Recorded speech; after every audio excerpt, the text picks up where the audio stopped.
풀어야 됩니다. 마킹 포함해서. 그래서 수능 유형의 3점짜리는 출제되지 않습니다. 물론 가능성은 있지만 그렇게 출제하면, 그러니까 여러분이 딱 보시면 이건 시간이 오래 걸리겠다, 굉장히 복잡하다. 실은 문제도 굉장히 길죠. 되게 수능 3점짜리 문제는 한 요렇게 우리 교재 한 절반 정도를 차지할 겁니다. 한 페이지의 절반을, 내지는 한 페이지를 전부.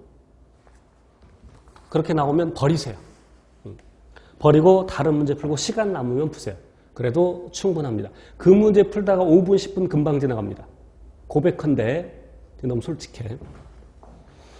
실제 수능 문제나 특히 최근에 거 한 5년 전쯤 그런 건 별로 어렵지 않은데 최근 2, 3년 거는 꽤 어려워요. 그래서 6월, 9월 평가 모의고사나 11월, 올해는 12월에 치러졌지만 수능 문제의 경우에 한 문제 정도는 제가 푸는데 5분 정도 걸립니다.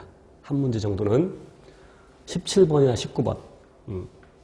그럼 학생들이, 여러분들이 그걸 풀다가 5분, 10분 그냥 지나가면 나중에 아는 문제를 풀지 못하는 안타까운 일이 있을 수 있죠. 그래서 하이탑 공부하실 때 거기 개념 적용 문제, 그 다음에 통합 실전 문제인가요? 풀지 마세요. 특히 가계도와 관련된 것들. 시간 낭비예요.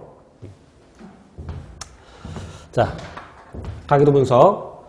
자, 우선 첫 번째 가계도 문제 나오면, 물론 절대적인 방법은 아니지만 우열을 확인하라. 우열을 확인하는 방법은 어버이의 표현이 같은데 자손에서 다른 표현이 나왔다. 이런 경우를 찾으세요. 자, 그럼 이때 열성끼리 교배했을 때는 전부 열성만 나오죠. 단 돌연변이 일어나지 않는답니다. 자, 그러면 이와 같이 어버이 표현이 같은데 자손에서 다른 표현이 나왔다. 그럼 자손이 열성이고, 그럼 그 열성 유전자를 스몰 a라고 할 때 열성이 표현되는 경우는 동형접합밖에 없다. 그러면 어버이가 스몰 a를 하나씩 가지고 있어야 된다. 그런데 어버이의 표현이 자손과 다르다 이 말은 자손이 우성 유전자를 가지고 있어야 된다.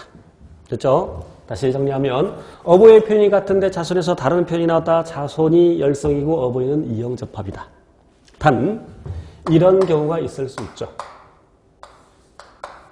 이런 경우. 여기는 딸인데 여기는 아들입니다. 네모 아들, 동그라미 딸, 네모 남자, 동그라미 여자.